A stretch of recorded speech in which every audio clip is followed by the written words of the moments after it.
হৈছিল সেই ৰাস্তাটো মেৰামতি কৰি দিবৰ বাবে আজি 85 চনৰ পৰা আজিলৈকে প্ৰায় 40 বছৰ বহু প্ৰতিনিধি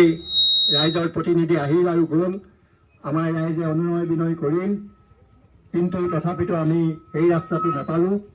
কিন্তু আমাৰ অতি সুখৰ বিষয় যে আমাৰ শ্ৰমজীৱী জনসাধাৰণৰ মুক্তি সংগ্ৰামত অবিৰতভাৱে সংগ্ৰাম চলাই থকা আমাৰ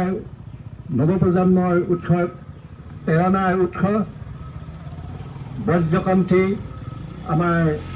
শ্ৰমিক কৃষক নেতা ৰাইজৰ দলৰ সভাপতি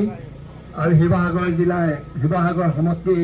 অসম বিধানসভাৰ শিৱসাগৰ সমষ্টিৰ বিশিষ্ট বিধায়ক শ্ৰীযুত অখিল গগৈ ডাঙৰীয়াই